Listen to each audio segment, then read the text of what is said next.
আসলে মানুষ আমাকে সহ্য করতে পারে না। আমাকে দেখে মানুষ জেলাস ফিল করে। দর্শকবিন্দু, আপনাদেরকে সবাইকে ফানি স্টুডিওর পক্ষ থেকে স্বাগতম। আজকে আমরা এক বিশেষ মানুষের সাক্ষাৎকার নিব আমাদের এই ফানি স্টুডিওতে। তো বিপাশা রানী, আপনাকে নমস্কার। নমস্কার। তো আপনি কেমন আছেন? হ্যাঁ, ভালো আছি। তো আপনি যে আসলে এমবিবিএস ডাক্তার, এটার আসলে কিভাবে সে এমবিবিএস ডাক্তার হলেন, এর পিছনের গল্পটা কি আপনি একটু আমাদের এই ফানি স্টুডিওতে বলবেন? আসলে হচ্ছে কি, আমার তো অনেক দিন ধরেই শখ ছিল মানুষের সেবা করার। আমি ভাবলাম যে না, এমনিতে তো মানুষের সেবা করা যায় না, আমি এমবিবিএস কোর্সটা করি। আমার অনেক দিনের স্বপ্ন ছিল। পরে আমি এমবিবিএস চান্স পাই, আমি ন্যাশনাল ইউনিভার্সিটিতে থেকে এমবিবিএস কমপ্লিট করি। আর আমরা যেটা যে আসলে অন্য জনের কাছ থেকে বা অন্য মানুষের কাছ থেকে শুনতেছি যে আসলে আপনি যে এমবিবিএস ডিগ্রি অর্জন করেছেন, সেটা একটা ভুয়া ডিগ্রি অর্জন করেছেন। এটা মোটেই না। আসলে মানুষ আমাকে সহ্য করতে পারে না। আমাকে দেখে মানুষ জেলাস ফিল করে। মানুষ আমাকে সহ্য করতে পারে না, এই জন্য মানুষ আমাকে নিয়ে বিভিন্ন ধরনের অপপ্রচার চালাচ্ছে। আসলে আমি তো সঠিকভাবে এমবিবিএস কমপ্লিট করেছি।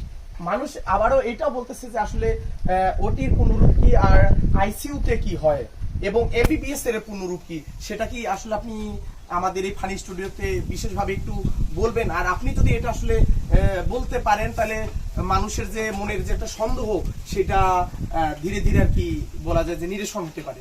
হ্যাঁ, কেন পারবো না? আমি তো এগুলো বলতে পারবো, আমি তো সব বলতে পারবো এসব। আবারও আমরা যে কথাটা শুনতেছি যে আসলে প্যারাসিটামল আর নাপা, এই সব যে মেডিসিন গুলো আছে, এই মেডিসিন গুলো যে কি কি কাজে ব্যবহৃত হয়, সেটাও নাকি আপনি ঠিক মতো মানুষকে মানে ধারণা দিতে পারছেন না। এটা ভুল ধারণা, এটা মানুষের ভুল ধারণা। আমি এসব জানি, তো এসব সব জানি। আপনি বলেন, আমার কাছে কি শুনতে চান বলেন। আমি যেটা শুনতে চাচ্ছি যে আসলে ওটি এর পুনরূপ কি? ওটি ওটি হয় না, যেটা হচ্ছে যে মানুষ শুয়ে থাকে, যে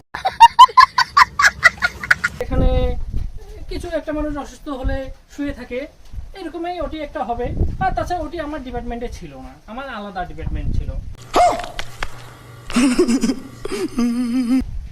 কিন্তু এটা আপনি বলছেন যে ওটি, এটা তো আসলে একটা ইয়ের নাম আর কি, যে আসলে যে ওটি এর পূর্ণরূপটা কি? আমি আপনাকে এই মানে প্রশ্নটা করছি, কিন্তু আপনি আমাকে অন্য ধারণা দিচ্ছেন। এটা আমার ডিপার্টমেন্ট নয়, এটা আমার ডিপার্টমেন্ট নয়। আর আমি সবেমাত্র ইন্টার্নি করছি, তো এখন এইসব তো আমার জানার বিষয় নয়, আমার তো ডিপার্টমেন্ট আলাদা।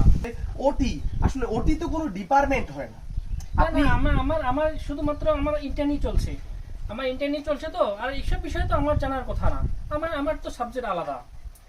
সাবজেক্ট আলাদা, আমি এটা বুঝছি, কিন্তু ওটি এর পূর্ণরূপটা কি, সেইটা আর কি আপনি ফুলফিল আমাদের যেটা সেটা একটু যদি ধারণা দিতেন, তাহলে অনেক ভালো হতো। হ্যাঁ, ঠিক আছে। ওটি হচ্ছে যে মানুষ অসুস্থ হয়ে মেডিকেলের যাওয়ার দরকার হয়, তখন মানুষ মেডিকেলে যায়, এরকমই হবে আর কি। शाबाश बेटा, बहुत बढ़िया। তাহলে এই রকমের যদি সেটা হয়, তাহলে আপনি আমাকে আর একটা জিনিস একটু বুঝিয়ে বলেন বা দর্শকদের একটু ধারণা দেন যে আসলে আইসিইউতে কি হয়। আইসিইউ হচ্ছে একটা মানুষ যখন অসুস্থ হয়, তখন নিঃশ্বাস নিতে পারে না, অক্সিজেনের দরকার হয়, অক্সিজেন দিয়ে সে বেঁচে থাকে। আর অক্সিজেন ছাড়া তো মানুষ বাঁচে থাকতে পারে না। অক্সিজেন ছাড়া বাঁচে থাকতে বলেন আপনি? অক্সিজেন মানে অক্সিজেনের নামেই হলো তো জীবন আর কি। আমরা যদি অক্সিজেন না পাই, আমরা কিন্তু বাঁচবো না। আপনি যদি হঠাৎ অসুস্থ হয়ে যান, তখন কিন্তু আপনার অক্সিজেনের দরকার আছে। আইসিইউ হচ্ছে এরকমই, অক্সিজেনের দরকার হয়, এরকম মানুষ বেঁচে থাকে। অসুস্থ হলে এইরকমই। তো আসলে আমি আর একটা কোশ্চেন আপনাকে করতে চাচ্ছি, যে আসলে আপনি যেটা নিয়ে ডিগ্রি অর্জন করেছেন, যেইটার উপরে আপনার মূল থিম আর কি, তো এমবিবিএস, এটার পুনরূপ যদি মানে আমাদের ধারণা দিতেন। না, আমার সবেমাত্র ইন্টার্নি চলছে।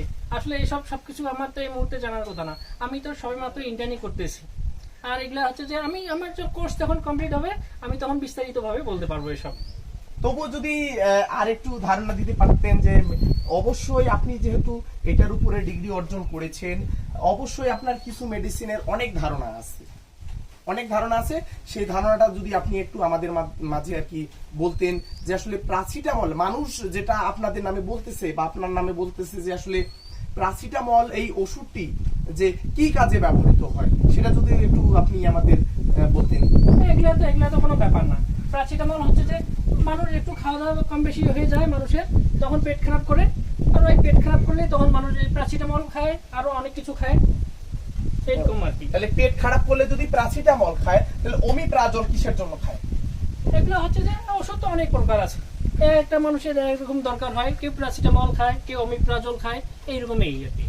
তাহলে যদি এটা পেট খারাপ হলে যদি এই সব খায়, তাহলে আমি যেটা বলি যে আসলে সেটা বুঝতে পেরেছি। তো আমরা জানি যে আসলে বিভিন্ন কোম্পানি থেকে আপনার চেম্বারে বিভিন্ন লোক সেখানে আসে, হ্যাঁ, আর আসে, বিভিন্ন আসে। কোম্পানি তো বিভিন্ন ধরনের মেডিসিন আপনাকে দেয়। তো আপনি যদি একটু আরো বিশেষভাবে বলতেন যে সবচেয়ে কোন কোম্পানির কোন মেডিসিনটা ভালো আর কি, আর যে কোনো 3টি ওষুধের গুণাগুণ সম্পর্কে, এবং সেই ওষুধটা খেলে কি কি ধরনের রোগ নিরাময় হয় আর কি, সেটা যদি আপনি একটু ধারণা দিতেন। হ্যাঁ, এরকম তো অনেক অসুখ আছে। যেমন হচ্ছে যে একটা মানুষ হঠাৎ করে অ্যাক্সিডেন্ট হয়ে গেল, ওর কি দরকার আছে? ওর প্রথমে মেট্রো নতুবা অ্যামোডিস এর জাতীয় ওষুধের দরকার আছে, তাছাড়া তো ভালো হবে না। আর যেটা প্যারাসিটামল বললেন, একটা মানুষের যখন পেট খারাপ হবে তখন সে প্যারাসিটামল তো খাবেই। আর যদি বেশি হয়ে যায়, খুব যদি পেট খারাপ করে, তখন সে ফেমিকন খাইতে পারে, বা এরকম জাতীয় যে ওষুধগুলো আছে এগুলো কিন্তু সে খাইতে পারে। তাহলে এই আপনি যে ফেমিকনের কথা বললেন, তো এই ফেমিকন খেলে আসলে মানুষের পেটের সমস্যা অবশ্য দূরীভূত হবে তো? হ্যাঁ হ্যাঁ হ্যাঁ, দূরীভূত হবে। তো আপনাকে নিয়ে যে আসলে দর্শকের যে আসলে বিভিন্ন ধরনের জল্পনা কল্পনা বা গুঞ্জন, যদি আপনি আসলে দর্শকের উদ্দেশ্যে কিছু বলেন। আসলে দর্শকবৃন্দ, আপনারা যারা আমাকে নিয়ে এত সমস্যা মনে করেন, আমাকে নিয়ে জেলাস ফিল করেন, এটা তো ঠিক না। কারণ আমি তো এমনি এমবিবিএস হই নাই। আর আপনাদের যদি কারো আমার প্রতি চ্যালেঞ্জ করার ইচ্ছা থাকে, হ্যাঁ, আমি চ্যালেঞ্জ গ্রহণ করতে রাজি আছি। আমি এমনি তো এমবিবিএস হই নাই। আমার অনেক যোগ্যতা, আমি অনেক গুণের অধিকারী, এই জন্য আপনারা আমাকে সহ্য করতে পারেন না।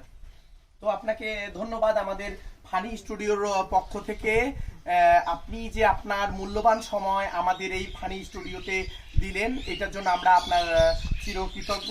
যদি আবারও পরবর্তীতে আমাদের এই ফানি স্টুডিও আপনাকে ডাকে, তাহলে অবশ্যই আমাদের একটু সময় দিবেন। অবশ্যই, আপনাকে অনেক অনেক ধন্যবাদ আমাকে এখানে ডাকার জন্য। সবাই ভালো থাকবেন। তো ধন্যবাদ। সুপ্রিয় দর্শকবিন্দু, আমরা আজকে এক বিশেষ মানুষের সাক্ষাৎকার নিলাম, যে আপনাদের যে মনের মধ্যে যে জল্পনা কল্পনা ছিল বা বিভিন্ন ধরনের গুঞ্জন ছিল, সেটা নিরসন করার জন্য আমাদের ফানি স্টুডিওতে আজকে আমরা বিভা সারানের সাক্ষাৎকার নিয়েছি। তো সবাই সুস্থ থাকবেন, ভালো থাকবেন।